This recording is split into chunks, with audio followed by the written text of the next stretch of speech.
The following program is underwritten by... Do you have an anxious dog? Maybe one that suffers from travel sickness or is afraid of thunderstorms? If so, you need the Anxiety Wrap from the Company of Animals. The Anxiety Wrap can help comfort your dog from fearful situations. Order yours today at www.companyofanimals.us.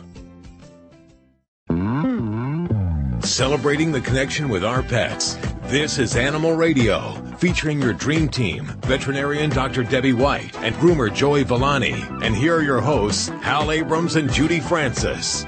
Welcome, my friend. Here's the number, toll free, 1-866-405-8405 to...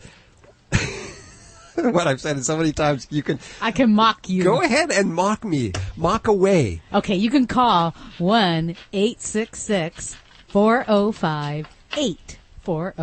And who's on the other end of that phone? Well, me? You are. I know, but see, if I say it slower, then people can understand the number. What is that, the big deal? People are calling in saying, I can't... What did he say? I have to tape it and replay it and slow it down because he says 1-866-405-8405. Perhaps we should get a phone number that spells something. Be easier. I don't know. Or just say it slower. Okay, 1-866-405-8405. Is that slow enough for you? That's good. Also, you can ask your questions directly from the Animal Radio app. Very good, Hal. I understood you. It's a free download from the App Store, and it has not only can you listen to this blathering, miasmic conversation here, but you can also ask your questions directly from the app and browse our deep resources and view some very amusing videos at the same time. I like videos. You do like videos. I know. You watch one and then it gets you into another and another. If someone is tuning in for the first time today and they heard us, they would say, anybody can crazy. Get a job on the radio these days. We're big animal lovers, pretty much all of us here. Let me introduce you. If you're new to the team here, Joey Villani right over here, the dog father from Animal Planet's Dogs 101, and Groomer has it. Dr. Debbie answering your vet medical questions. Sorry, I just spit on the microphone. Brand new news director, or should I say moose director? Whatever you want to call me. Lori Brooks. This is your second week. I'm glad to see that you came back. That's a good sign.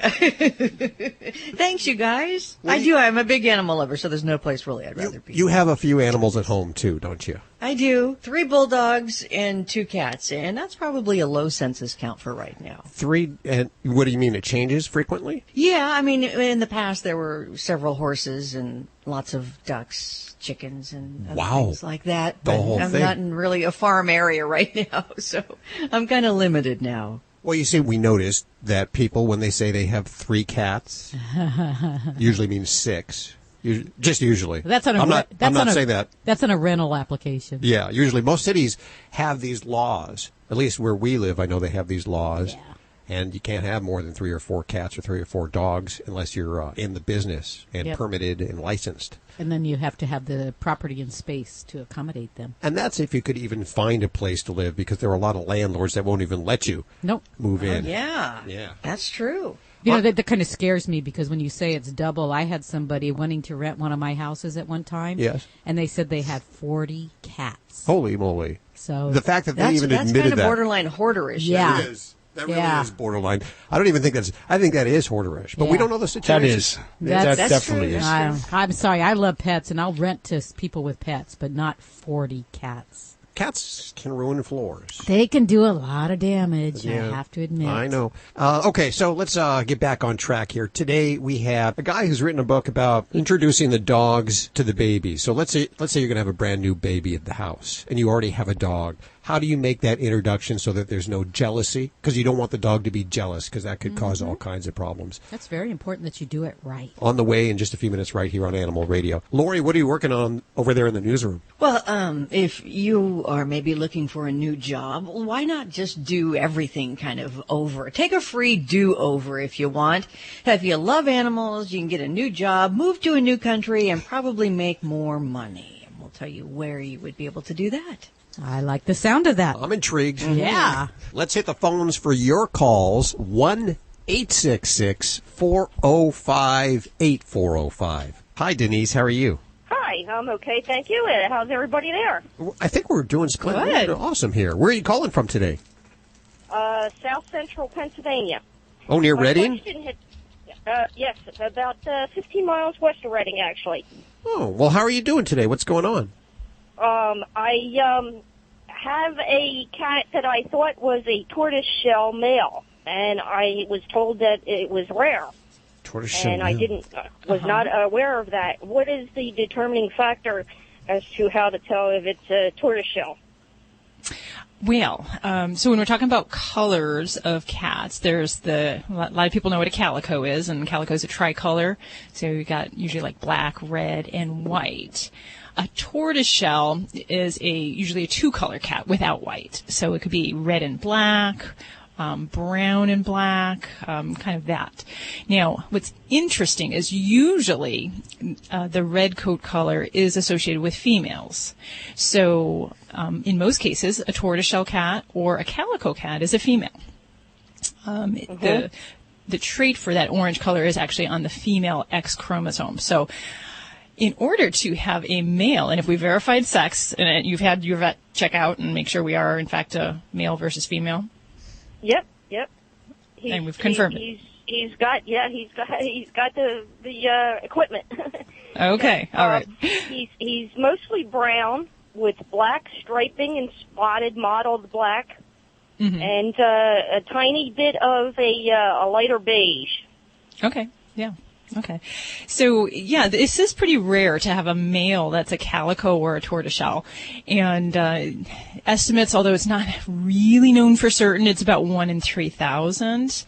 And they're kind of neat, interesting little guys. You can actually specifically test their genetic background, and that can be done by a test through your veterinarian. We have to send it out to special labs. I think the closest one on my West Coast is we usually send to the vet school at UC Davis in California. But I'm sure on the East Coast there's a similar testing on that area. Denise, what difference will it make ultimately for you? Well, I was thinking that if he is indeed a rare tortoiseshell or, whatever, then I would put him into shows or something of that nature. I bet you wish, right? You're not alone. Yeah. People who have these kitties, they used to call these money cats because there's a belief that they're somehow rare, valuable, going to make you lots of money. The bad news is that they're usually sterile. So they're of no value to any breeding generations other than kind of being cool, quirky, and having kind of talk over at parties that you've got a kind of an unusual cat. It's really not going to make him more desired in any kind of circuit. So show or otherwise. So sorry. Okay. But some people say they have really cool personalities and they're really, just interesting cats. But you will want to get them neutered just for the normal, typical reasons. But yeah, for breeding sake, he's got blanks. So. Wow. Okay, well, he's a rescue. I trapped a feral to just try to get her neutered and stuff. And as soon as I trapped her, I saw that she was pregnant. And she had 5 kittens almost immediately after I trapped her. So I've got 5 of them. Wow. Okay. Yeah. Well, hopefully you have some answers there. Denise, all right. Thank you very much for all your help. Thanks for your call today. Calling from the Reading area, listening on WEEU in Reading, Pennsylvania. Interesting. I always learned something. I had no idea that they'd be shooting blanks. I didn't either. I'd never heard of that. Yeah, and in people, there's the syndrome called Klinefelter syndrome, and it's the similar thing where they have 2 X chromosomes and 1 Y chromosome. Although in cats there can be some other variations in the chromosomes with this condition. So. Okay. Well, don't you know what underwriting for Animal Radio comes from? World's Best Cat Litter. We all love our cats. I'm one of those guys that I will probably die with just my cats. You're a crazy cat cat guy. I love my cats. They're always cuddled up next to me. The one thing I don't like is buying litter all the time. Or just the smell of it. Well, the smell, the dust, all of that. And then you turn me on to World's Best Cat Litter. It's like concentrated, so it lasts a long time. It lasts 30 days for me at least. And it doesn't smell. It really hides the odor. Here's their website, www.tryworldsbest.com. Thanks, guys, for underwriting Animal Radio. Let's head back to the phones if you want to talk to Dr. Debbie or Joey Villani. 1-866-405-8405. Aaron, what's going on with your dog?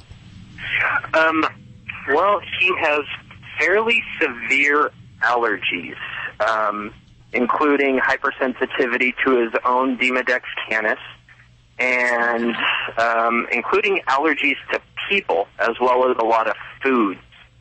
So I was wondering if what I could do to minimize that. I've gone through all of the steroids, all of them, atopica, prednisone, and Tumoral P. I've got him on a raw diet. I have him on ivermectin to help minimize the Demodex irritation, but he is still every day uncomfortable, and I know that a regimen of steroids throughout his life is not only going to compromise his liver and kidneys and immune system, but potentially shorten his lifespan. Mm-hmm. Absolutely. Now, you sound like you had him allergy tested. Is that correct? Yeah, we did both the viral, which I guess are not necessarily very accurate, and then we did the scratch testing, and he came up with pretty bad allergies to people, to chicken, eggs, corn, rice. Wow. Pretty much everything that's in commercial dry dog food, which forced us to the raw diet. Okay. Yeah. So, if you had him allergy tested, did you at any time pursue allergy injections or desensitization therapy? We did, yes. We went through that for about a year. It seemed to have no effect whatsoever, and then we were going to do a rush induction, and did that. We did do a rush induction, and that still seemed to help not at all. And I know most dogs are allergic to certain seasons. He seems to be allergic year-round. Okay. Yeah, and wow, what a lot you got going on with this baby.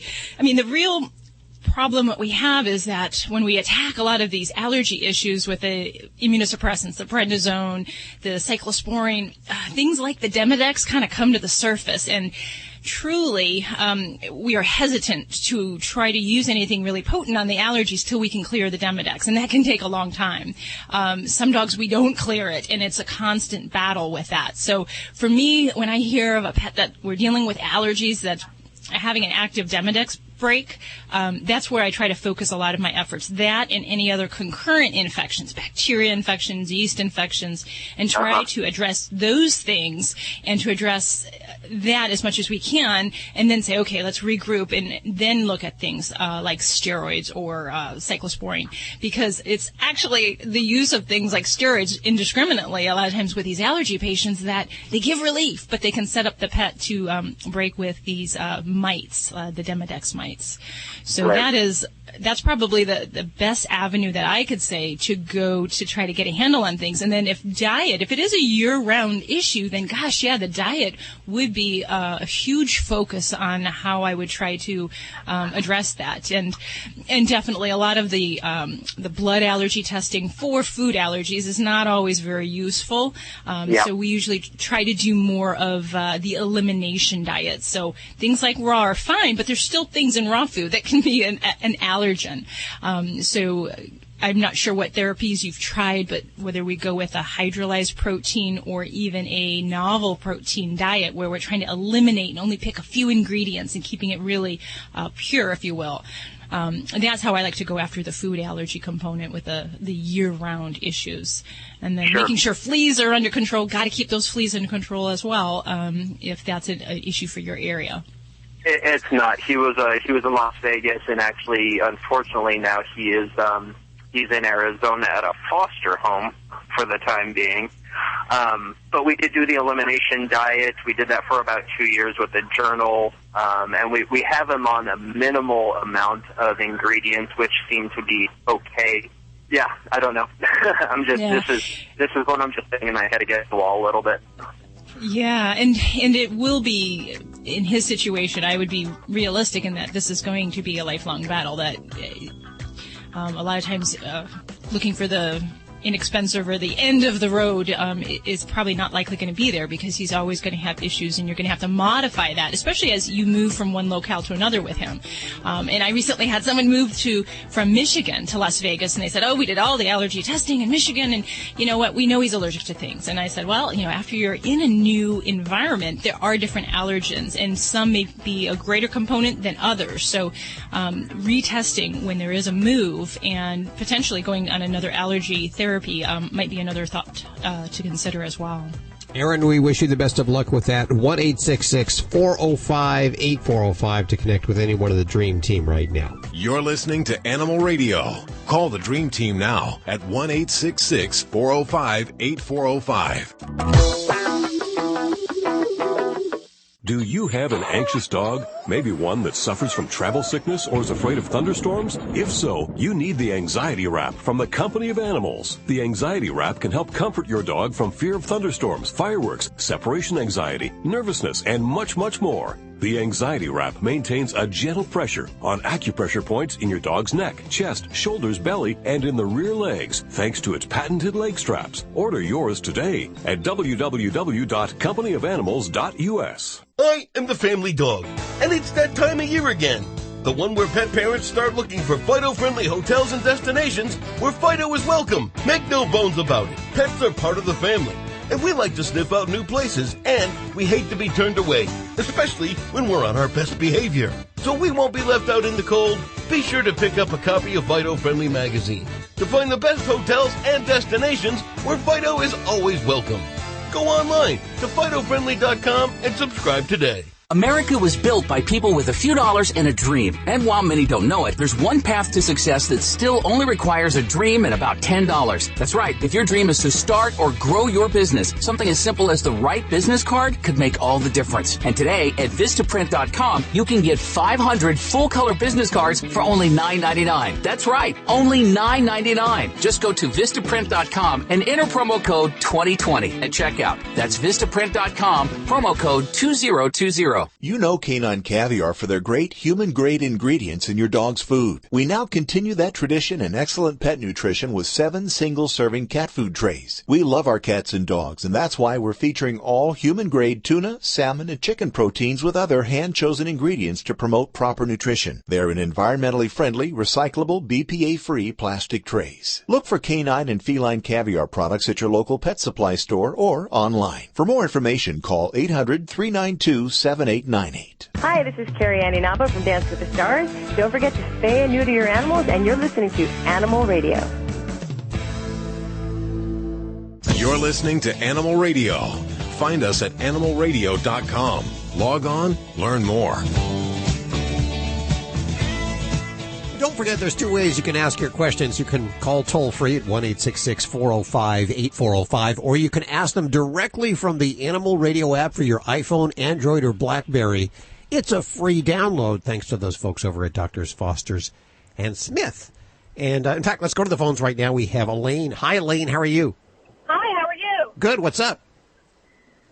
I was just wondering, I had a question for the dog father. Uh-huh. My dogs love to swim in the pool. We're very active. They're always jumping in. And I wanted to know, how does the chlorine affect the coat? Oh, good question. Should we get them groomed more, brush them out more? I just wanted to know, does it change the color?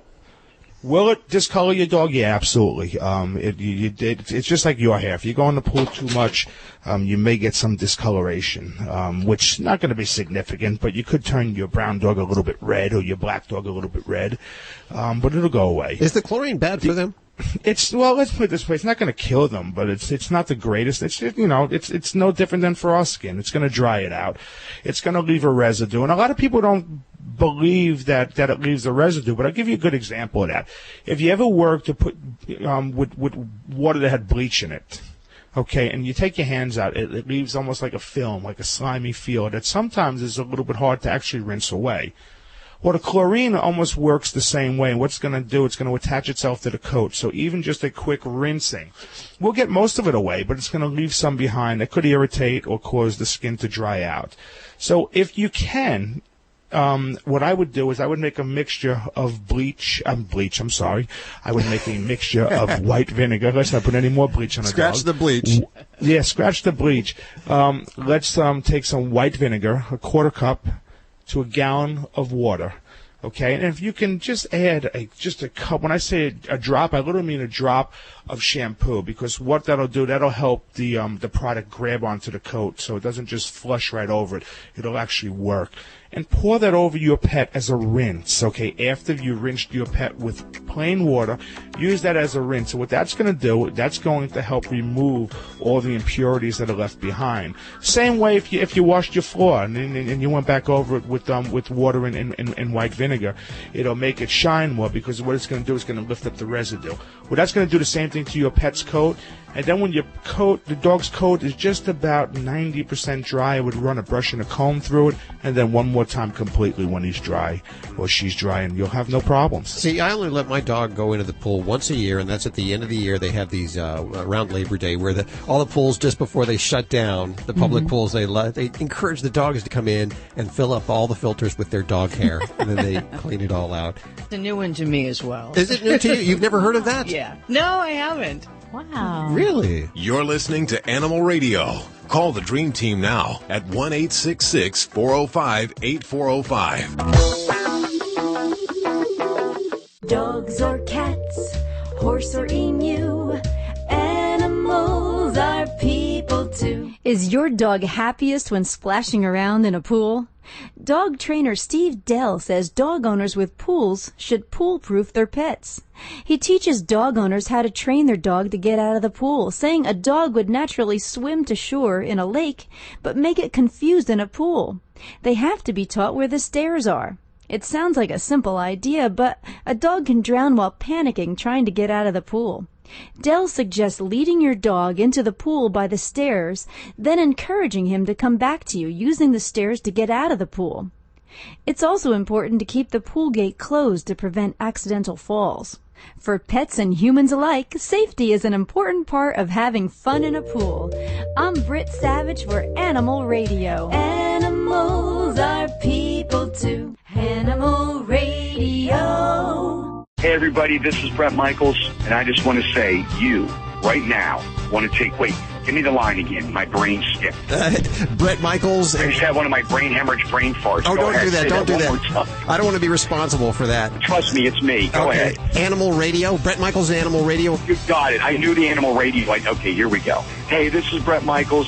You're listening to Animal Radio, and take care of your pets. They will rock your world. This is an Animal Radio News Update, brought to you by Doctors Foster and Smith Pet Pharmacy, with prescription medications and over-the-counter products like Advantix flea and tick medication delivered right to your door. Learn more at fosterandsmith.com. I'm Lori Brooks. Hey, if you love animals and maybe you're looking to do something new and exciting in your life, maybe a new job, well, how about a whole new adventure and consider moving across the pond, to England, where dog walkers earn a fifth more than the average UK salary by working only 2 weeks out of every month. So that's like working half of what most of us would.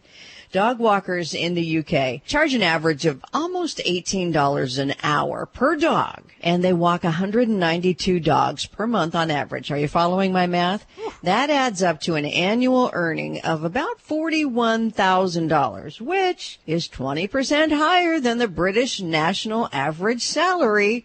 Britain's, by the way, spending on their pets is set to surpass $7 billion. They say that's a 25% increase since 2010.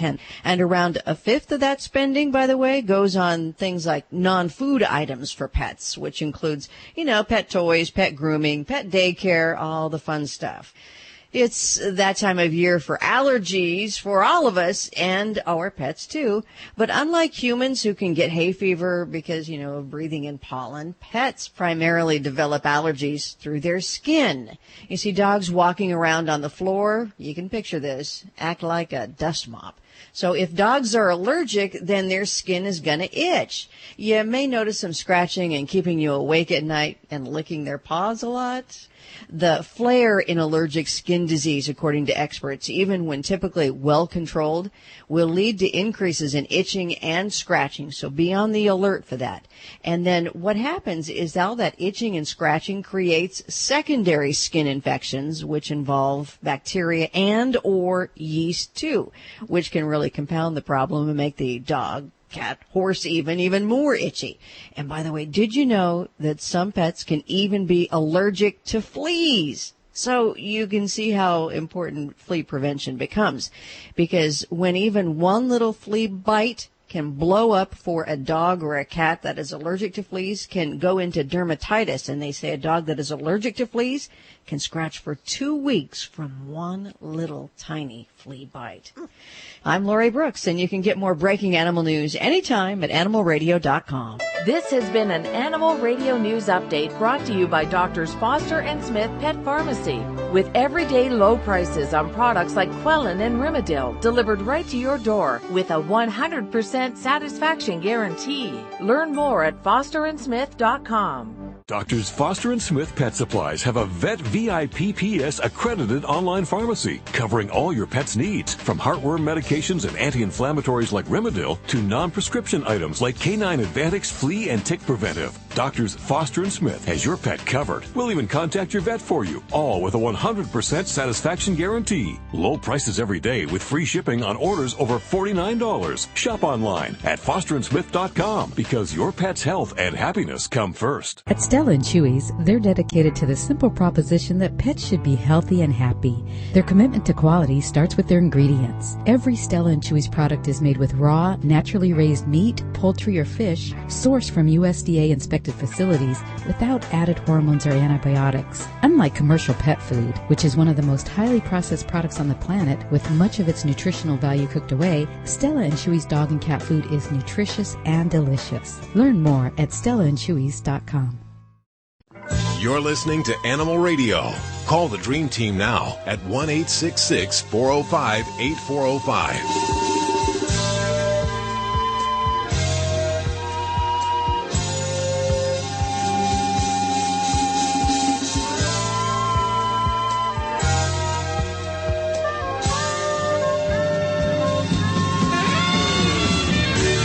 Hi, Aisha.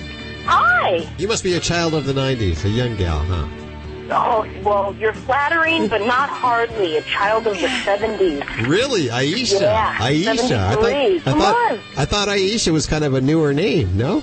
No, it's one of the older ones. All the other Shuz are the newer ones. Oh, okay. I'm one of the old Shuz. So what's going on? I have Dr. Debbie right here. I understand something's going on with your animal.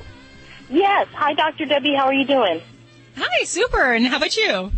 I'm doing okay.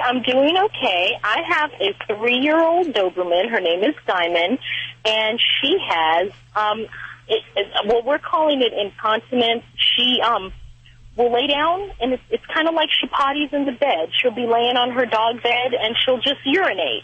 Not defecation, but urinate, and so, like, pretty much she'll be laying down, and when she gets up, there's a nice little potty spot where she was laying.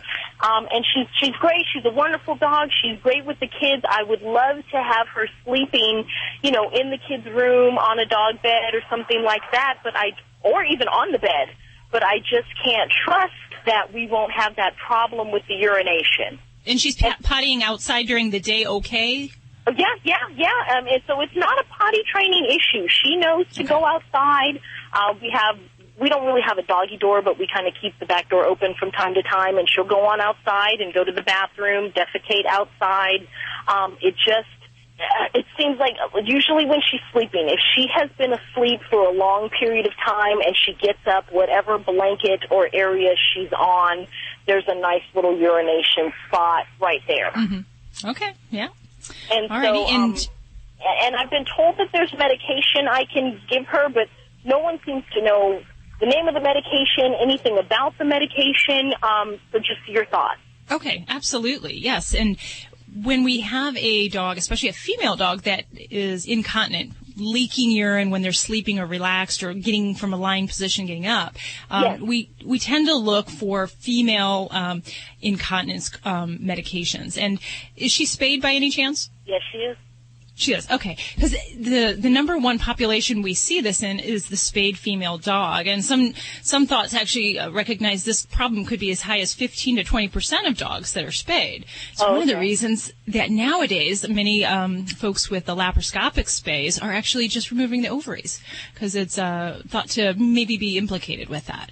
But yes, so there are some very useful medicines. And I can tell you my own Labrador is on 2 of those to help control her problem. problem because it was, I recognized it in my dog at 2 years of age. And so the first line medication, I'm going to back up. First, always what I'd like to do first is to check a urine sample, make sure nothing's going on in there. No signs of infection, make sure there's no crystals that might make us worried about bladder stones, things of that nature. Once that's good, then I'll look at the medicine. And the first one we go to is phenylpropanolamine, or Proin is one of the common trade names of that. And that's something that it's generally given twice a day to 3 times a day, and can for many dogs do wonderfully to help improve the tone in the bladder so that we don't have these leaking episodes. Beyond that, there is also an estrogen compound. It's called diethylstilbestrol, and we abbreviate it DES. And it has to be compounded at a outside pharmacy that makes prescriptions. So you probably won't find that readily at your veterinary office unless they already have someone compounding that. And that is not always the first choice because it's an estrogen compound, and we have to kind of watch to make sure we're not giving too much, that it can suppress the bone marrow. We can lead to problems with anemia. I've never seen it. It can happen, and we worry also about giving too much causing estrogen stimulation, so maybe feeding the concerns with breast cancer. So we want to use this cautiously with veterinary supervision, but I can tell you that drug... What is your dog? You said your dog is on what? She is on both of those. Oh, wow. Okay. Yes, and we actually had her on the phenylpropanolamine for quite a few years, and she did well with that. And then eventually we lost control, and she started having leaking. So we added in the DES, and that's usually added in. At first we start on a daily basis, and then some dogs we get down to just maybe once or twice a week, and that kind of helps control. And it's interesting. Both of these medicines, when they're used together, they work better than one agent by themselves. So it's not unusual that we'll use them together for a pet. And I'll have to tell you that, Dobermans are definitely a breed that can have an incontinence problem, even if they're not spayed. So we do see that very commonly in these gals. So could it have anything to do with the tail docking, or is that just not it? Probably not. And I mentioned that, there's some thought that perhaps having surgery in that area, basically having the uterus removed, might cause some change to the nerves in the area or to, the structure in that area. But now, and then there are some other more extreme techniques, and I can't tell you I've had anybody go through them, but I've heard of some fellow colleagues that pets can have collagen injections into the bladder. Oh, wow. And that helps to give a little bit of a thickening to the bladder. And for many dogs, that may work wonderfully, but it can have a temporary effect, so they have to go back for, additional treatments. And that's usually done at specialty centers, vet schools, things of that nature. So not widely used. Okay, thank you. We wish you the best of luck with that, Aisha. Thanks for calling. Okay, thank you so much. 1-866-405-8405 to connect with any one of the Dream Team. We're all here for you. You're listening to Animal Radio. Call the Dream Team now at 1-866-405-8405. Line 1. Hi, Max. How are you doing? Hi, it's Mac, MAC. Oh, Mac. How are you doing today? Wonderful, thank you. Where are you? Tampa, Florida. What's going on with your pets today? What kind of pets do you have? Well, I've got 2 birds, one cockatiel and one lovebird. And they seem to be loving the wooden play toys they have and the wooden cage that I've got them in. They seem to be chewing that as opposed to their cuddle bone or any other thing to keep their beak sharp. I wonder if this is normal. Well, yeah. As far as for birds, they will pretty much chew on anything given the opportunity. And I would be a little cautious if they are in a wood cage. It's probably not my first choice because of the durability component, because they are going to chew on that. It's in their immediate environment, and it's given them an outlet, but it may not be the most secure because of that chewing. So I would definitely go with a non-painted galvanized steel and make sure you stick with that, something like that. But the actual process of chewing wood isn't necessarily, detrimental. We just try to direct that in another way. What do you have these guys eating? Just regular bird field by hearts. A bird seed product? Yeah, right. Because for a lot of birds, that are fed seed diets, we're actually led to believe by pet stores that that's the right diet for birds. And it's actually very deficient in nutrients. So I like to see trying to get birds over onto a pelleted diet. And have you ever seen those at the pet store? No, I have not. Okay. Pelleted diets kind of look like a Tutti Frutti collars. It's basically a processed food that has all of the nutrients that these guys need. But when you put it right next to a dish where they have seed, they're not really interested in it. And birds will always go to the seed first. So that's definitely my preference for birds, is to go to a pelleted diet. And it takes a lot of work to get them switched over. Okay. Do they spend much time outside of the cage? I have them out of the cage about once a week for about an hour, 2 hours at a time. Okay. Because, the more activity, the more interaction they have, then also that kind of takes away some of that chewing and destructive tendency. If they're out kind of socializing, vocalizing when you're around, then that helps to keep them mentally stimulated and, not so bored and kind of chewing their surroundings. I think keeping them engaged, entertained, and then maybe making them work for their food. And there's actually a process that we call the foraging technique in birds, and it's basically kind of retraining birds to not eat out of seed cups, but to pick off the bottom of the cage. And we can kind of train them over to eating things like pelleted foods. And it can be, good for them nutritionally, and it's a little bit more enriching for them. So they're not, sitting there getting the food just poured to them. They actually have to work for it. So yeah, try that. Okay. I'm Beth Stern on Animal Radio and Adopt from your local shelter. You're listening to Animal Radio. If you missed any part of today's show, visit us at animalradio.com or download the Animal Radio app for iPhone and Android. It's Animal Radio. And we were just talking about excuses why people get rid of their dogs. Allergies was one of them. Another excuse is, going to have a baby.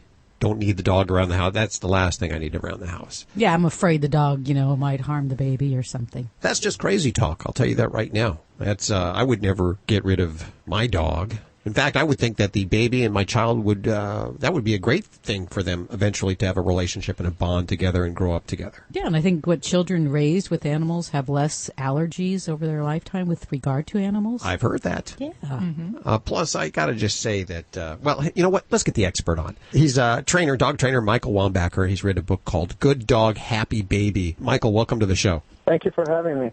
One of the calls we always get is about jealousy and dogs being very jealous about the baby. And, that scares me because I wonder if there's going to be some kind of fight or bite down the line. Or how should we be introducing our children to the babies? Well, I think you want to think about it way before the introductions come. So the concern about jealousy is a real one. So, people always ask me, what's the number one piece of advice you could give me to make this thing work? Mm-hmm. And I say, think about the changes that are going to happen in your dog's life when that baby arrives, in your schedule, the amount of time that you can spend with him and so forth, and be sure to introduce those changes well in advance of the baby's arrival. So when the baby arrives, the dogs aren't stupid. They're very good at figuring out patterns and associations. They'll know if suddenly, their park time is down and they're not, they're kicked off the bed and the furniture, because this baby, they'll definitely take a dim view. But if all this stuff is done, 5, 6, 7, 8 weeks prior, then it just, the dog can't make that connection, and the dog's less likely to take a dim view of the newcomer. So that's the number one thing. That makes sense. Judy's dog is always around her. I mean, Ladybug is shadow. Constantly looking at her all the time. I got to think that if Judy had a baby, wouldn't that start some kind of competition with the dog? How do you really get around that? Well, and that's why it's so important. One of the things I point out, really, the first third of the book is committed to something I call rank management. I call it the Doggy 12-step program, but I didn't invent this. But this is just 12 simple steps that you can make sure that your dog's relationship with you is structured appropriately, and such that the dog understands. To use a kind of old language, who's the boss, who's running the show, who's structuring the social situations. And if your dog looks at you that way, then it's not so difficult to bring, a newcomer, whether it's a baby or another dog or whatever, into the house, because the dog will be looking to you for cues about the social interaction. But oftentimes, that's not in place. And then there's a kind of codependency that can develop between dogs and people that that will and does create problems. That's the main reason I wrote the book, because there's an awful lot of that. But it doesn't have to be like that. And there's an enormous amount of things you can do, especially through preparation, but also through, patching things up if they've gone a ways already. Mm-hmm. Now, I got a question for you, because I have a lot of clients that really baby their dogs and really treat them like they're furry children. So can they have it both ways? Can they continue to treat that dog like that doting child and then have a human child treated the same way? I would say yes, definitely. You can spoil your dog without spoiling the relationship. The problem is most people do both at the same time. And in fact, there's a way so the answer to your question is yes, but you can structure it. Actually, you can structure that in such a way that the dog would associate the love and the affection and the attention and the babying that he's been getting or she's been getting from you with the presence of the child. So one of the things I encourage people to do once the baby's on the ground is during the times that the baby goes down for a nap, often what people do is indulge the dog a little bit because now they've got time.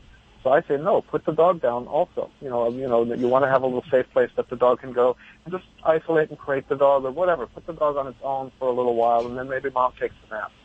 When the baby comes out and it's time to nurse or change diapers or whatever, then you bring the dog into that interaction in such a way that the dog associates familial closeness with the three of you and starts seeing, the presence of the child means nice attention for me and love for me. It's not, so we're not setting up a competitive dynamic, but rather a friendship. Now, dogs don't necessarily lash out against the baby. They may do other destructive things. They may start chewing on my couch or start digging in my trash or something. They redirect it. Yeah, that can happen, but again, if one's taken care, if that's the case, then you have to deal with those things as a sort of ad hoc issue. If the dog's digging through the trash, then there's things you can do. But generally, it's the displeasure is usually actually directed at the baby or expressed in some form of separation anxiety or something like that. But if there's to the degree that there's ancillary behaviors that start to develop, you have to just deal with those. The same way you would if there wasn't a baby around. But if the baby dynamic is driving it, then you want to look at the way you set up that whole relationship. In other words, the core problem is the dog's feeling left out, and that's the part that's definitely fixable. I was wondering about maybe, a dog is not really, I don't think, going to just do that out of the blue. What are some of the signs that we're going to look for? Some of the things that the dog is going to do that might signal us something could happen? Well, just the general sense of dis-ease. The main thing is sort of slinking away, not being sure how to relate to the child. When the child, fear primarily, fear or agitation, the baby starts crawling towards or reaching towards, there's a shrinking away, there's a sense of depression. Those would be all signs that something's up. And, the mistake people make when they see stuff like that is they ignore it. They just say, no, he'll be fine. It'll just take a little time. But left alone, things like that, they tend to, there's an old saying, dogs don't grow out of things, they grow into them. And that's true. So the main mistake would be just to ignore that behavior. And again, the book is full of, in the last third of the book, there's a lot of information about how to set it up so the dog really starts to develop strong positive associations with the presence of your child at various ages, but primarily in the infant to toddler stage. Okay. If you have a fur child and you're thinking of adding a two-legged child to the house, I encourage you to pick up the book Good Dog, Happy Baby by Michael Wombacher, and I have 10 copies to give away right now at 1-866-405-8405. If you're not lucky enough to get on through, head on over to Amazon. Ask your local bookstore to stock the book. Once again, Good Dog, Happy Baby. The author joining us, Michael Wombacher. Michael, thank you so much. Thank you very much. And just one thing, I would encourage people to go visit gooddoghappybaby.com. I'm building a whole online community around this subject for people who want more information or to connect with me. I'll be doing free conference calls and things like that. So I'd love people to join.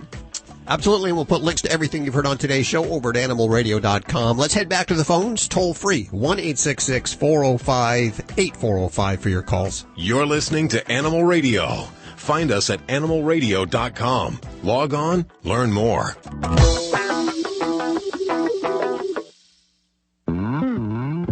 Celebrating the connection with our pets. This is Animal Radio, featuring your dream team, veterinarian Dr. Debbie White and groomer Joey Villani. And here are your hosts, Hal Abrams and Judy Francis. This hour, another hero one of our, is it our last hero or second to last hero? Second to last. Second to last hero as this segment draws to a conclusion after, 26 weeks. And again, hopefully just an amazing hero, 10-year-old. I believe, 10 years old. We've had a few of these, and the last one a couple of weeks back, just adorable. I just love it when these kids get involved with the animals at such a young age. Well, that's on the way right here on Animal Radio. Lori Brooks working hard in the newsroom. What do you got going on this hour? Well, you're talking about reasons that people might get rid of their pets, like, having a baby or something. Another one of those, how many times have you heard, well, so-and-so's allergic? We hear that all the time. Yeah. So we'll talk about, pets and allergies, what you need to look out for and be aware of, and some of the signs, and what they can evolve into. So why you really want to be on top of it and deal with it in the beginning. Okay, that's on the way right here on Animal Radio. First, your calls, toll free, 1-866-405-8405. We're going to line 3, where we have Bob on the phone. Hey, Bob, welcome to the show. Hey, how you guys doing?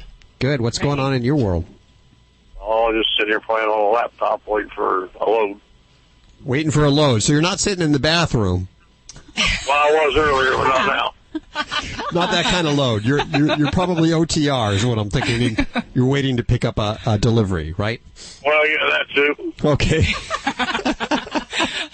We'll try not to disturb you there, Bob. Oh, no problem. You don't hear an echo or anything, do you? No. Okay. I got a question for you. How come it is you get your dog chipped, you go to a vet, the vet's never checked the chips as when they do an average check of the dog, when they look the dog over and kind of give them a glance over and check them out, they never bother to check to see if they have a chip in them, to see if the dog belongs to the people that brought the dog in. Right. I had a dog stolen a while back that had a chip. And if the vet had bothered to check, he would have found out the dog was stolen. Well, you never got the dog back? No, we never did. Oh, goodness. I'm sorry.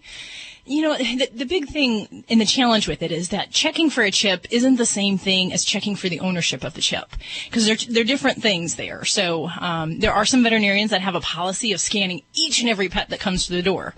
And it really depends on the hospital policy. Now, if they do that, they find a chip number, but that does not mean once we run that scanner over that chip, nothing lights up and says this pet is stolen. It just says this is the number for that pet. So in order to actually find out if that pet is stolen or lost, you have to call the microchip registration, give that number, and find the disposition of what the status of that chip is. If it's stolen, reported stolen, lost, or never registered. And I'll tell you, never registered is a huge problem with microchips. But that's another topic. So just because they check for a microchip doesn't mean that you're going to necessarily get your dog back. If Joe down the road takes the dog in, says, hey, this is my dog. My uncle gave it to me from Tennessee, and they check him for a microchip, and they say, yeah, we know he has a microchip. We haven't registered it yet. There's no way that veterinarian is going to play cop, and they're not going to know that that gentleman's not being honest with them. They may know there's a chip there, but there's a little bit of some discretion as far as, what's the incidence of suspicion. So for me, what I do, every new pet that I see, puppy, kitten, adult, if it's a new pet that's to my practice, I scan them. And, I've had people where there have been some weird situations where they'll say, no, he doesn't have a chip. And if he has a chip and they state they've never had a chip, for me, that's a really big red flag that goes up. And I start calling and checking on that status of that chip. Has that ever happened to you? Yeah, it sure has. And, it is surprising how many people, when they find an animal and they see it maybe in, unkept state, maybe it's matted, it's got wounds on it, or it looks skinny. And there's a lot of people, when they find a stray animal like that, they say, whoever had that pet didn't love him. They wouldn't have allowed him to get this way. And I'll tell you, I had a cat that somebody found a year prior. Brought it in for vaccines for me, and I scanned it. It had a microchip. We had the owners there within 5 minutes, and the lady who found the animal actually was contesting and saying, no, I don't want to give it back, because she was running loose. Obviously, that lady didn't love her. So there's a lot of people that kind of have that mindset, when they find a stray animal, and it can really make a problem for those honest people that have their pets microchipped and that want to use the system how it's supposed to work. That's really part of the problem. But yeah, I agree with you. It'd be nice if, we were more thorough in not only scanning, but also having some means to check on those chips to make sure that, what the status is. But, in a busy office day, it would be hard. You'd have to have, a deputy or someone to be checking on all those microchips to make sure that each and every one is valid. I didn't know there was a number. I have Home Again on my dog now, and they told me that when you scan it, the name of the owner comes up. Nope, I didn't know that's it's incorrect. just a number. Yeah, it's just a number, but there ought to be something that the companies can do if you have a microchip in a dog and your dog is lost or stolen. You should be able to report it, and they should be able to do something so when that chip is read that it comes up in an alert or something. Doesn't it flag it? If I call Home Again and say, hey, my dog was gone and I can't find him, don't they can't put a flag on that chip, so if somebody does scan it, it'll come up and say, ding, here this dog's missing. Yeah, they should. They can put a flag on the information, but they can't put a flag on the chip. That's too so bad. Until we have like a centralized system where, when you scan a pet, it's immediately read at some central body and they can verify the information. That isn't what we've got right now. Right now we've got a system a little bit short of that, and there's different registration companies. So there is a lot of kind of areas where this is not foolproof. You also mentioned one other thing that I do want to touch upon is that once the chip is in, you also got to register it. And a lot of people just put the chip in and they forget to register? Yeah, and even some shelters that will have a chip in a pet when you adopt it. If it's not registered into the new owner's name, it'll never do any good. It only registers and brings that pet back to that shelter. Then they have to go through their records during business hours to hopefully track down the people that adopted. And hopefully the address is still the same from when they adopted to whatever date that is. So it's very important. Immediate registration. And at our office, we put a microchip in, and before that dog or cat or ferret or potbelly pig leaves the office, we're already filling out that paperwork and it gets sent in. Oh, plus people move and then they don't update the microchip Guilty. address. Yes, we're guilty of that. We forget to update the address. Yeah. Does that answer some questions for you there, Bob? Yes, it sure does. I'm kind of curious, and I just figured out to ask. Okay, good question. Very good question. Sorry that you didn't find your dog there. That's an unfortunate case there. How long ago was that? Oh, it's been several years back. I've got a purebred golden retriever now that's really taking his place. Good. He's into everything, but he's my buddy. Okay. And he's microchipped. Oh, he's chipped. Oh, yes, ma'am. Okay. Well, we appreciate you listening, Bob, and we'll let you get back to your load there. I want to thank the underwriters that make Animal Radio possible, like Company of Animals. And I'm looking outside today. It is a beautiful, absolutely gorgeous day here as summer has finally arrived. And I'm thinking today's a good day to get out and train the dog. Yes.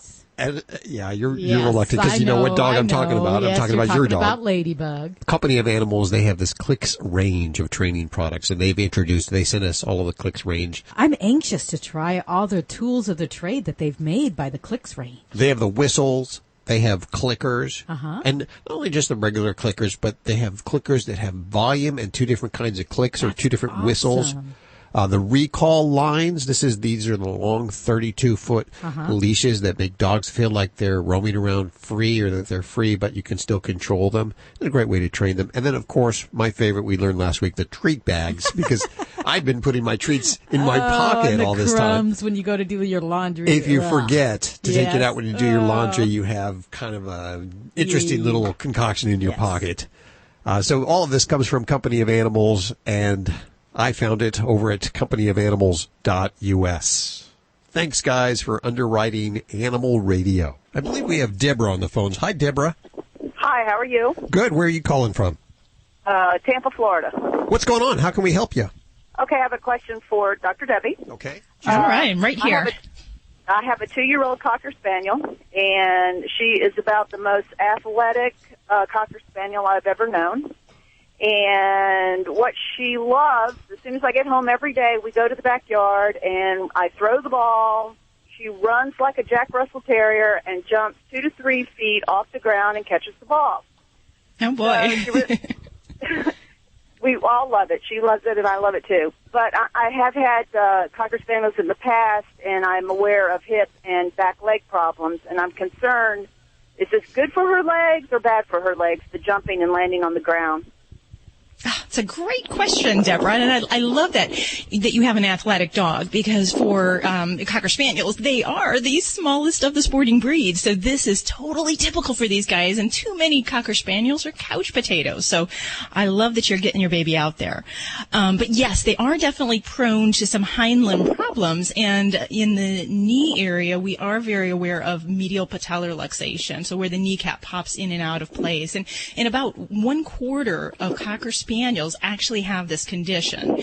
So it is something that if you haven't had it diagnosed, a good physical, your vet can pick this up on a physical exam. If we do have something like that or hip dysplasia, we may want to temper our activity, because studies do show that dogs that engage in very vigorous jumping performance type activities, that it can hasten the development of osteoarthritis in dogs that have these kind of problems.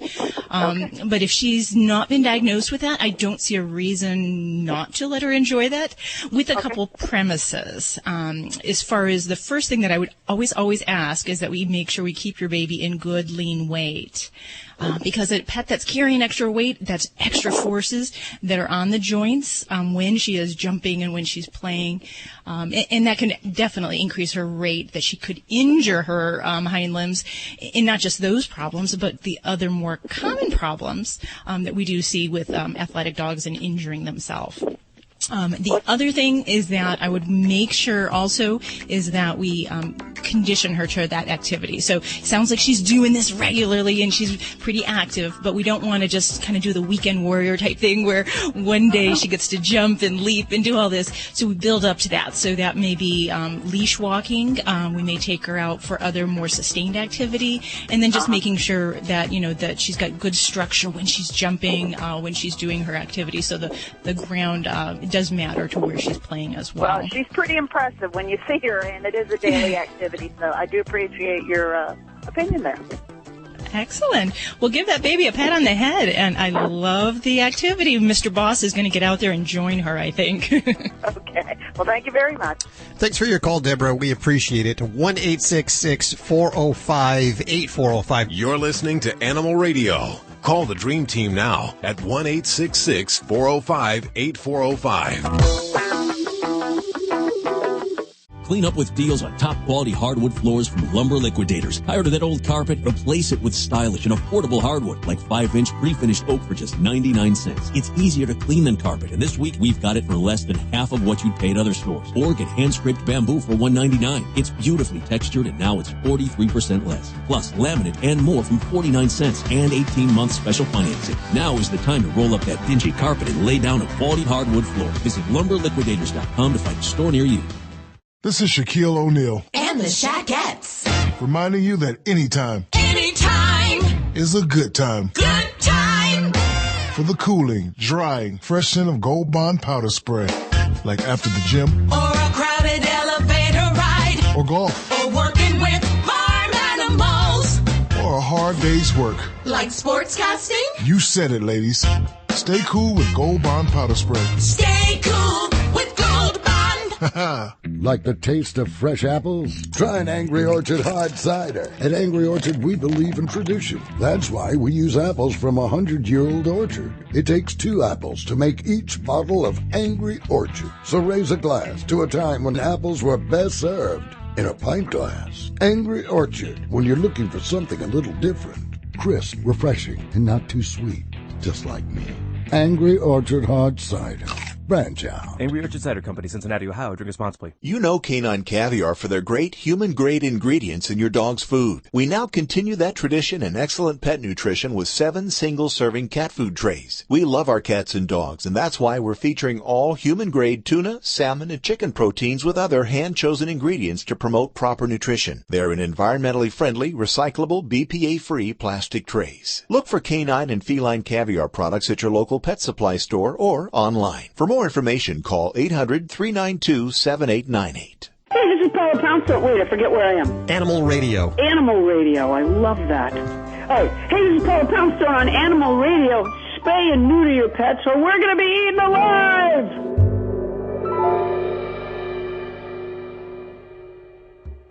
You're listening to Animal Radio. If you missed any part of today's show, visit us at animalradio.com or download the Animal Radio app for iPhone and Android. It's Animal Radio. We are celebrating our connection with your pets toll-free, 1-866-405-8405. Portions of this hour underwritten by our folks, friends over at Stella and Chewy's. Thank you so much, guys, for not only supporting educational programming, but also being the official food of Ladybug, the studio stunt dog. She is a loyal customer. Should I say? Can I tell you, I was just on Amazon a few minutes ago looking for a gift for one of my favorite canine friends. Uh-huh. And I thought, I'm going to send him some Stella and Chewy treats. There you go. Ooh, he'll love it. Serendipitous. Yes. Chap wearing, beware, because they're coming, but you'll love them. They really are good. I've never met a dog who didn't love Stella and Chewy's. Thanks, guys, for supporting Animal Radio and educational programming like this. Lori, what are you working on over there in the newsroom? What's going to happen this hour? Well, it might be too many bad treats.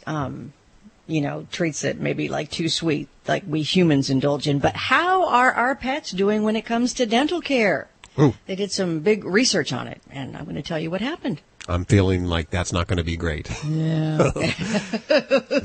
Well, hang on a minute. I'll tell you. Okay.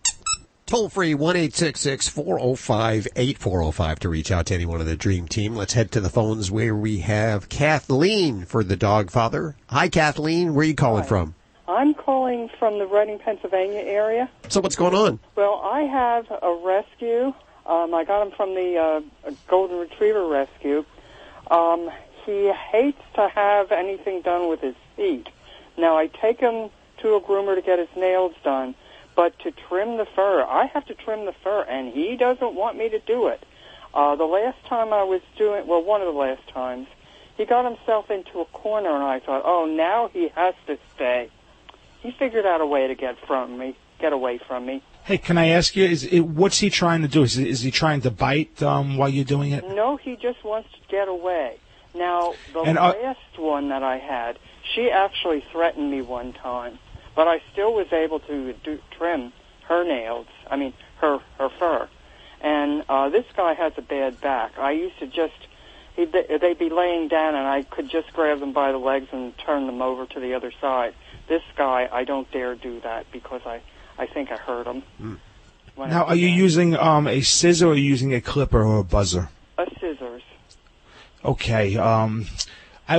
First thing I would be is I'd be careful with scissors only because I've seen so many accidents. So that you definitely sounds like he's foot shy because the scissors don't make any noise. And I'm assuming you're trying to do this by yourself. Yes. Okay. Well, two things. I'm going to be quite honest with you. If doing it on a floor or on a table without any sort of restraint from a person or having a professional grooming table, even me would have a big problem doing that, especially if the dog was fighting you. So the first thing I would do is I would have someone, if you have someone in the household, that actually can hold the pet's head, but not holding it in a manner like you restraining the dog. Yeah. What you're going to do is you're going to hold it as if you're petting the dog, rubbing its ears, and almost distracting them from. What I usually do when I start working on him. I'll be brushing him and talking to him, and he'll settle down. But as soon as I try to cut the fur, he's ready to leave. And is there any reason why you just don't have the groomer do it when you go and have the nails done? Well, they don't do it. I'll say I would ask them straight out because it's much easier for them to do it because they have the equipment to do it. Right. See, the problem, my concern is with the way that you're doing it is this. He sounds very foot shy, so even when someone's holding it, you're having a problem. If you do happen to nick the dog because he kicks back on you or tries to get away and you're trying to get it done quickly, it's going to make the situation worse. So two suggestions. Either tell your groomer, which they really shouldn't charge you. If you came into my salon and you asked for nails and pads, I wouldn't charge you any more to do the pads or the dog. Or if it's anything, it would be very nominal. Or I would go out and get a grooming table on the inexpensive side. You can get them anywhere from $75 to $150, and at least you can have the dog in a proper restraint where you're not going to get hurt and the pet's not going to get hurt. But really, those are your only two options, because the way you're doing it now, it could be a bad situation for both you guys. Mm-hmm. Yeah. In fact, the first time I took her to, no, I guess it was the second time I took him up to the groomer. She came out with a muzzle. Now, this is a big dog, and he does growl. In fact, there's another thing that I wonder. Do dogs purr? Because he'll be making a noise, and he'll be wagging his tail at the same time. Did you say do dogs purr? Purr? Yes, like a cat. Purr. Yeah. Well, you know what? Without hearing what you're saying, because I've seen dogs growl and wag their tail, and without really hearing it. I mean, dogs do make grunting noises, and could it could be a happy noise. Really, it depends on the dog's body language while the pet is doing that, and you can almost tell: is this a happy sound, or is this a sound like he's saying "stay away from me"? And if you get the feeling that it's a sound that the pet is saying "stay away from me," you know what? Your best bet is to stay away at that point. The Baskerville muzzle that we talk about all the time would be great. It's sort of different. It's not like your dad's muzzle, and they're easy to treat. And if you're in they can still drink water, and they can pant. They can do everything in it, But Joey, can't you over time try to desensitize the dog by just going towards them and touching their feet with no clippers in your hand, and just sit there and play with their feet when they're laying on the couch, and just constantly touching them with no threat to where they just kind of get used to it? You absolutely can. This is Animal Radio. Hi, this is Elaine Boozler on Animal Radio. Stay and neuter your pets and some of your exes.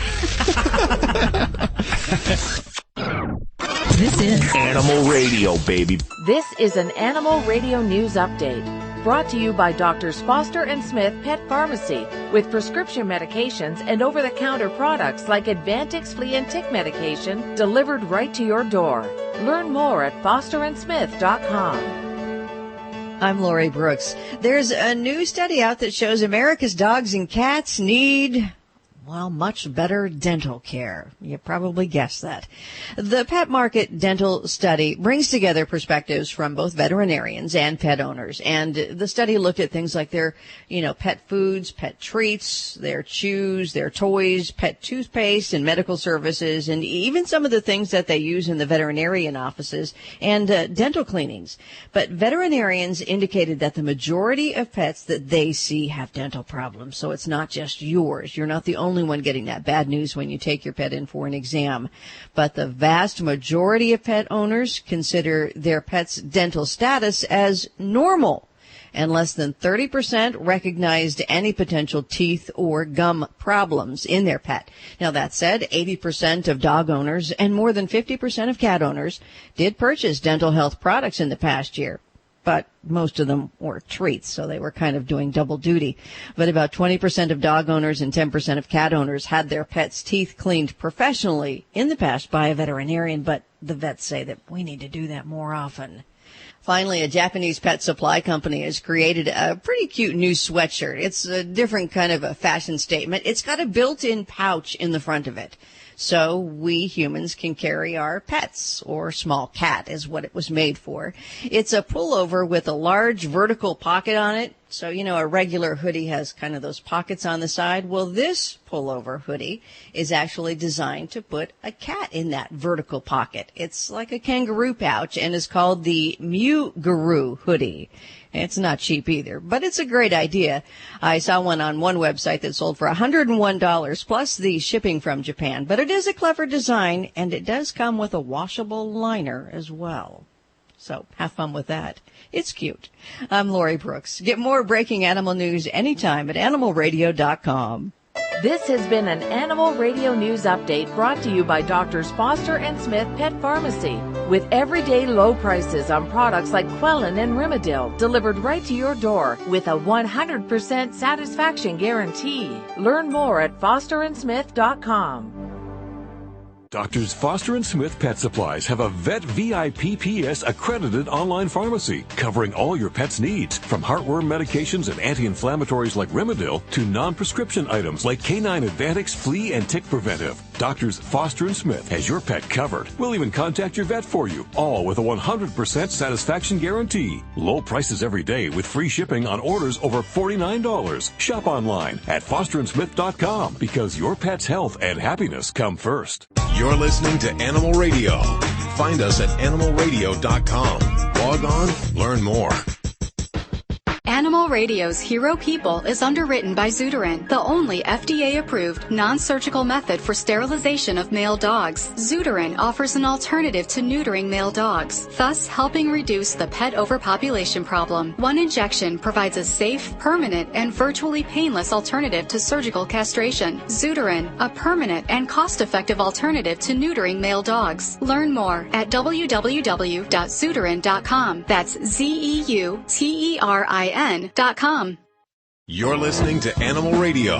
Call the Dream Team now at 1-866-405-8405. Once again, during the commercials, we were sitting there on the Facebook page. Easy to get lost in it. And especially with all the videos and all the cute pictures that everybody posts every Wednesday for Wacky Wednesday. Mm-hmm. And if you're brand new to Animal Radio, we have this contest at our Facebook page at Animal Radio. And you upload your Wacky Wednesday pictures on Wednesday or thereabouts. And by Friday, we count all the likes and all the shares, and the person with the most shares or most likes wins some great prizes. So it's really a popularity contest. Is that okay? They all are. Every contest you enter your pet in is like vote, and all your friends get to vote. I just want to be transparent. The people that have all the friends usually win. If you don't have any Wacky Wednesday pictures, you should take some for this week's prize. Or if you don't have any friends, then vote for someone else's pet. Isn't it funny what we'll do for other people's pets? Not necessarily the people, but for their pets. Yes, yes, absolutely. What do you got this week? This week from Calm My Pet, we have a stress kit. And this is supposed to help de-stress your pet. And it includes an essence that are actually supposed to relieve the stress and the worry and anxiety from your dog. But they put it together with the CD, which has been specially formulated to help formulated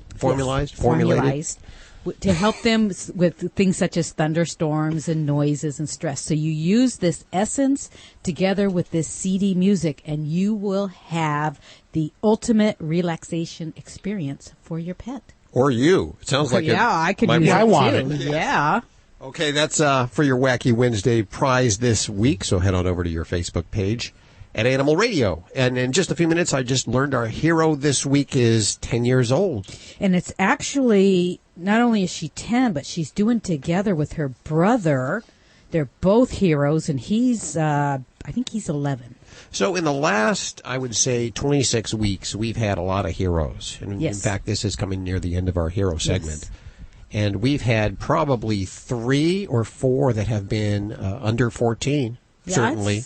I think there's about 5 or so we've done that have been. It's, and what I like is the name of their company that they made. It's called OMG. Oh, this one, they made a company? Yes, and it's called OMG. Don't tell me too much. I want to find out. Well, I was just going to tell you, just the title of it just really says a lot. I'm engaged. I want to be there. I'm going to be there for that interview. Okay. Today I will be there. I promise. 1-866-405-8405.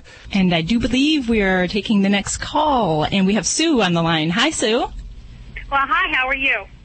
I'm doing great. Where are you calling us from? Tampa, Florida. What's going on? I'm calling about a dog that I adopted from the animal shelter in November.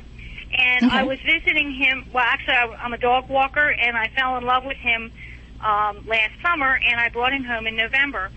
He's a 5-year-old lab Catahoula mix, and he's a great dog, love him to death. But I live here with my husband, and my daughter and her husband live with us temporarily. And this dog seems to be confused who his owner is, I think. Is that possible? How so? Well, what's he doing? he follows me around when I'm here by myself with him. But when my son-in-law walks in, he just takes off, and he won't come to me when I call or anything. It's like he thinks he's his dog, and he's mine. And that bothers you, huh? Well, yeah, maybe it's jealousy, but seriously, I mean, I can't. He just, he just clings to him, and I have to really encourage him to come with me to get him away from him. And I'm thinking, does he think he's his dog? Well, this might be something more than just, who's the head dog of the house, if you will. Who's the caretaker of the home? Who's giving him food? Who's letting him outside, taking care of all of his needs? Majority, that would be me. But playtime is my son-in-law. He definitely plays with him more than I do. Well, you may have the same phenomenon going on in your house that I have in mine. I do all of what you just described. You feed them, take care of all of the medications, the light grooming, things like that. And my dogs, when I come home from work every night, they attack my husband and start playing with him and giving him attention, and I am truly chopped liver. And they just have no interest in anything that I have to do. But, that's where it's kind of what resource the different individuals are giving. Now, if he is always kind of anxious and following people around the house, then that would be maybe a little bit more of something we need to talk about in the household setting, about maybe setting up some routines that are really predictable for him. But if it's when your son just comes home and it's a playtime, then I don't necessarily think that's a forgetting who's the owner type thing. It's just, that's the activity that they participate in together. No different than if a colleague came over and they played in the backyard. It's, ooh, yay, every time I see this person, we play. So there's a really big positive reward. Yeah. Oh, okay. Well, that makes sense. That makes me feel better. Yeah. Because I've never had an older dog like this before. I thought, that was part of when you adopt a dog, an older dog kind of thing, and I just was confused. Yeah, no, and he's settled into the house, so is he comfortable in any behavioral problems like digging or being destructive, anything like that? No, he's a real good boy. Well, awesome. Well, yeah. Well, Sue, I totally sympathize with what you're going through, because it's a daily battle in our household, and it just doesn't seem fair, because when you provide all of the love, all of that attention, and I just can't even get a good petting or a head scratch come the end of the day. So I'm with you there. Thank you. Thank you so much for your call, Sue. This is Dr. Debbie at 1-866-405-8405. You're listening to Animal Radio. Call the Dream Team now at 1-866-405-8405. Hi, Mel. Welcome to the show. Hi there. What's going on? We have a chinchilla. It's probably about 10 years old. And she pretty much stopped chewing on things like she normally used to. Okay. And it looks like her teeth are getting a little longer. She does still eat, like her regular food and hay, but she's drooling a lot and seems to be drinking a lot more water. Ooh, okay. She is drooling, so she's getting a little stained on her face with that? Yep. Yeah, and I don't know if it's just because of the way she's drinking a much. It seems like a lot more. Okay. All right. Now, normally people with rodents would say, oh, my God, they chew a lot already, so it's good when they don't chew. But in this situation, especially since you were describing that she's having drooling, gosh, I'd say the number one thing we need to do is a good dental exam on her. The front teeth, the incisors are one thing, but the back teeth, the molars in chinchillas as well as rabbits can really be a huge problem. They are continually growing and they continually wear the opposing teeth down. If they start to get little spikes and overgrow in aspects, that creates cheek pain, or it can even entrap the tongue. So it can be quite serious, and if we're giving up on some of those chewing items or some of the different hay items, those are some of the first signs that I say that we need to get a good look inside that oral cavity and evaluate those teeth. Many chinchillas do need to have their teeth trimmed, so getting a good look is part of it, and then doing any kind of dental care that we might need to trim the teeth, or heaven forbid, if there's any bad ones that are actually creating abscesses, then surgically extracting those would be the way to proceed there. But I'd say definitely the first thing I would do is get a good look inside that mouth and, make sure your veterinarian's comfortable looking at a chinchilla mouth, because they are little interesting little critters, and they got a lot of crooked little teeth in that mouth, and it can be very overwhelming if they're not comfortable with that. Got it. They're soft, aren't they? Yeah. Oh, absolutely. They're beautiful. You guys make love out of them. They do make love. Oh, no! Not this one. What is their normal lifespan, Dr. Debbie? Actually, your baby sounds like we're already pretty much in the older years of chinchillas. So, yeah, I do see them living 8, 10, 12 years. But certainly hope that your baby sees many more years beyond that. Thanks for your call today. 1-866-405-8405, whether it be flamingos or chinchillas or whatever it is. Dr. Debbie can handle it. You're listening to Animal Radio. Call the Dream Team now at 1-866-405-8405. Animal Radio's Hero People is underwritten by Zuderin, a non-surgical alternative to dog castration. One injection provides a safe, permanent, and virtually painless alternative to surgical castration. Learn more at www.zuderin.com. That's ZEUTERIN.com. You're listening to Animal Radio. If you missed any part of today's show, visit us at animalradio.com or download the Animal Radio app for iPhone and Android. It is time for another hero. And as I mentioned earlier in the show, the hero segment is drawing to a conclusion within the next week. I think this is the second to last. And we've had some wonderful heroes over the last 26 weeks. And many of which were young. I love it when they're young. They're learning about the animals at a young age. And I'm so glad to welcome back today, welcome for the first time to the airwaves, 10-year-old Olivia Ries. Hi, Olivia. How are you doing? Hi, good. How are you? I'm so glad to be talking to you. I couldn't think of any other place I'd rather be right now than talking to you. And I want to find out about this nonprofit that you created called One More Generation. Is that what it is? OMG? Yes. And why did you name it that? Well, when we were studying about endangered species, my mom, she noticed that every time we were learning about something, we kept saying, "Oh my gosh, OMG," like learning about a new species. And so when we had our first board meeting, which we had no idea what it was, we were deciding company names, and I came up with things like "Please Feed Me," "Please Adopt Me," and I was 7 at the time. And my brother came up with something like "Please Save Me for the Next Generation." So we wanted to incorporate the letters OMG into the company name, so we just came up with One More Generation. Okay, and awesome. Explain what that means, because you're worried about the animals that are going to become extinct. Is that correct? Yes. We're trying to educate the next generation of leaders to try to help save these animals for at least one more generation and beyond. And your brother is involved with this too, huh? Yes. And you started this when you were 7, so you've been doing this for 3 years now. And yes? I've actually been doing it for 5 years, and I'm 12.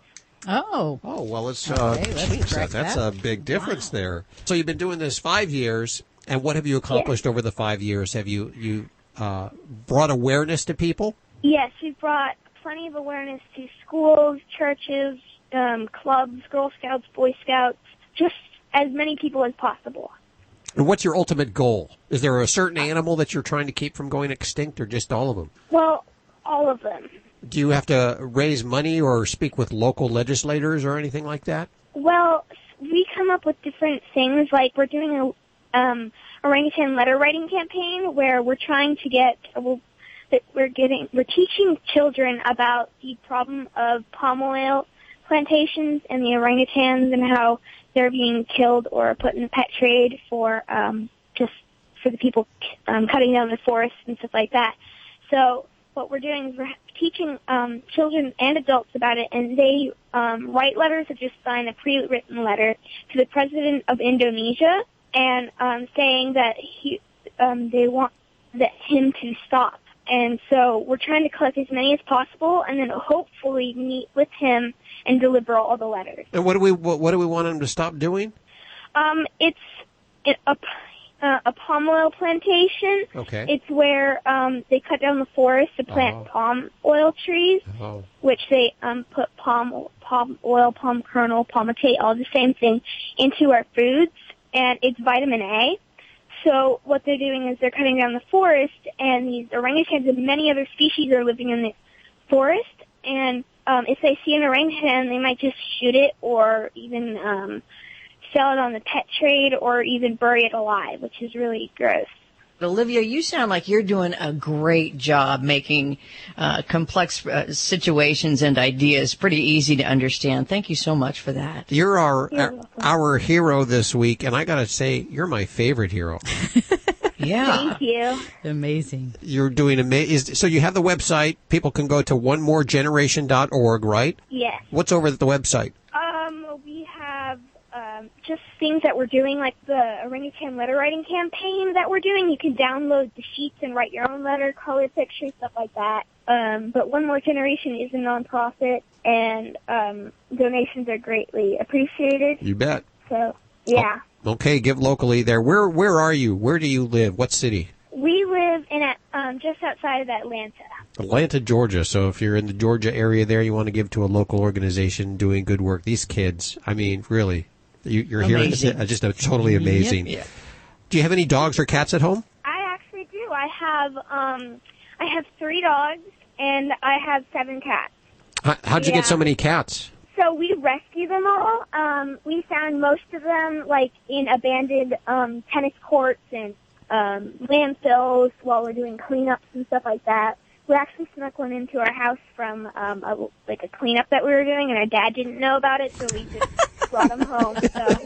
Hey, if you have 6, what's 7? What's one more? They won't notice. Yeah. Well, thank you so much for spending time with us. If you were here, we'd all give you a collective big old hug and thank you for what you're doing. And same thing, tell your brother, Carter. We want to give Carter props, too, for helping you out with this. Both of you. I just want to thank you for having me on your show. You know what? You can come on the you. show anytime you want, okay? Anytime you want. You just call up and say, I want to come on. I want to tell you guys what I'm doing now, okay? All right. Thank you so much for spending time. I got to go melt for a second. Amazing child. I love it. They're so young. I mean, she's 12 now, but think she's been doing this for 5 years? 7 years old. She's so smart. I know. You know what she reminds me of? I'm trying to think of which actress. I think it was Betty White who told us that she used to sneak animals in to her house. Was it Betty? No, it was Jenna Fisher. Was it Jenna Fisher? Oh, scratch that. It was Lori Brooks. Yes, it was Lori Brooks. That's what it was. I think we all did that. Well, there you go. We're all going to get on out of here and walk our dogs and iguanas and flamingos, except for Dr. Debbie. You're about to go do a surgery. Is that correct? Yes, yeah. A rabbit foreleg amputation. A rabbit? Foreleg meaning the front leg, not 4 legs. Oh, okay. I was going to say. That sounded weird. Explaining that. Yeah. So what happened to this rabbit? It actually had a broken foot that's not amenable to fixing very easily, so we're moving it. You're such a multitasker. You do a radio show, then you're off doing surgery. It's saving the world, and here we are. We're just going to go pick our noses and walk our dogs. That's what we're going to do. Check out Dr. Debbie's books, especially if you have a Yorkshire Terrier, a Shih Tzu, a Pug, or a Mini Schnauzer, How to Be Your Dog's Best Friend. They're over at Amazon. We have links over at animalradio.com. Have yourself a great week. We'll see you next week right here. Bye. Bye-bye. Bye. This is Animal Radio Network. You're listening to Animal Radio. Call the Dream Team now at 1-866-405-8405. It's Animal Radio. We're going to head back to the phones in just a second at 1-866-405-8405. Was that slow enough for you? That was slow enough, Hal. 1-866-405-8405 for all the complaints about how fast I talk. You can also ask your questions directly from the Animal Radio app for iPhone, Android, and BlackBerry. It's a free download. Thanks to those folks over at Dr. Foster's and Smith. I am ready to head to our best friend over in Thousand Oaks, Doc Halligan. Hello, I'm here. Hey, I understand you had to rush in this morning from dealing with stuff at the office, and I'm so glad that you made it in today. How are you doing? I'm great, and I love talking to you guys. We're actually getting phone calls from people that are hearing our conversations and learning about their pets. Every week, somebody calls up and says, "Can you make an announcement on the radio? I've lost my animal." I feel sorry for them at that time because I wish I could help them. I wish they would have gone out ahead of time and gotten a pet ID tag as well as a microchip. Both of these so important to have both of them. Absolutely. And Lucy Pet Foundation, we do low-cost microchipping. Oh, you do? Yes, we do. Right on the bus. We do vaccines and deworming. So we do all these other services when we're out in the field spaying and neutering. But, yeah, let me tell you that it's so important for your pet to have two forms of ID. It will prevent your pet from ending up in the shelter. And then that will decrease the load on the shelters, and ultimately not as many animals will be put down. Because if you can get your pet back to you right away, then it doesn't need to go to the shelter to sit. And there's so much confusion with IDs and microchipping. And, you know, I tell people, your dog is like a 2-year-old that can't talk, or your cat. So first and foremost, every single cat and dog right now should be wearing a collar. The cat should have breakaway collars, and they should have a legible, that's key word, legible, okay, ID tag. When I was in New Orleans, okay, we had some dogs that had tags. You couldn't read it. Then the ones that we did read, they were inaccurate, meaning the person had changed their phone number. So it was really ineffective. So one of the most important, second to spaying and neutering, you gotta have an ID tag on your pet with your name, your pet's name, and an accurate phone number for people to get a hold of you. People say, why do I need a microchip then? If I have a pet ID tag, why the microchip? Isn't that kind of redundant? No, because what can happen is the tags can fall off. They're not foolproof, right? A dog gets out of the gate and snags the collar of the tag and it falls off. That can happen. So by having a microchip, that is a second form of identification for your pet. So you really need to have two, because the microchips are not 100% either. So by having two, that really is going to protect your pet from getting taken to a shelter and possibly being put to sleep, or ending up in some research facility, or somebody just stealing your dog. Yeah, because if somebody steals your dog, they can replace that tag around their neck so easy. And this, if you have microchip, it's proof of ownership. Well, now, did you say dog. Microchip isn't 100%? When, Well, first let's talk about what it is. People think it's like a, low jack for dogs, right? Yeah. So what it is it's the size of a grain of rice, and it's a little metal chip that has a number encoded in it. You inject this little chip with a needle under the skin like you do a vaccine, and then that chip is in the skin of your dog or cat or horse or bird. You can microchip almost any animal. What about your husband? We have a lot of jealous wives that lost husbands. Yes, lost. Ooh, wouldn't that be something? I'm telling you. Keep track of our husbands. No, it's not for people yet, but I do have people ask me that. You know what the big question? I don't mean to interrupt here. Yeah, I do. I just need to know. You do. We hear that there's one reader that can read these chips, but it can't read those microchips. Right. And which brand do we get? Because there's more than one brand of microchip out there. Right. It's a very good point. So, all right. So we've explained now that the chip is injected under your pet with a number, right? Now you can take a scanner and go over that, and the number will come up. But not all scanners will read all chips. So again, having the second ID, the collar and tag. It gets even more complicated. The international chip is 15 numbers, where the national United States chip is only 10. So I always tell people that when you decide to get a chip, you really should make sure you get the chip that the universal scanners can read, because there are probably 10 different chips now on the market. Wow. It's really important that you have your chip done by your veterinarian or by a shelter, somebody that knows what they're doing, and you say to them, look, is this chip readable with the universal scanner? Because I can tell you horror stories where a dog got microchipped at like Banfield, ended up in the shelter, was scanned, the scanner did not read it, and that pet got euthanized. And there's an owner who's like, oh, I'm trying to protect my pet, but no, it didn't protect her pet. Now, the other bad thing about microchips, they can move. They can migrate. I told you it's a little chip, right? Yeah, that goes, yeah. But they can kind of slide down. So if a person who's scanning them isn't doing a thorough job, they can miss the microchip.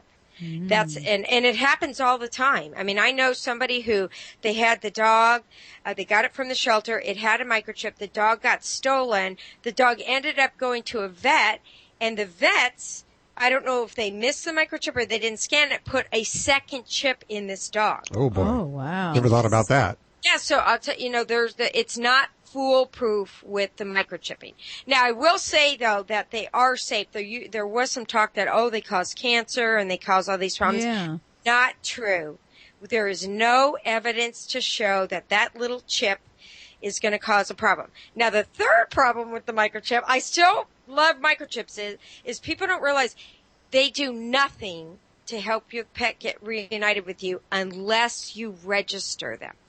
And that's what 50% of the people, they get the microchip, they get the paperwork, they never register the pet, you guys. And it's so frustrating. It'll go back to the shelter where it was implanted.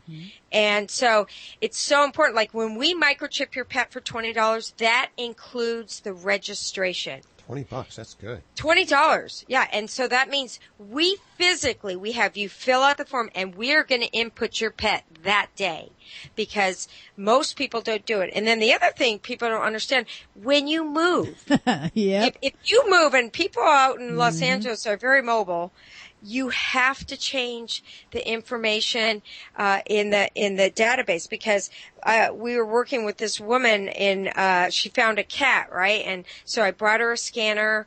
We're doing some fundraisers with her. She found this cat. She scanned it.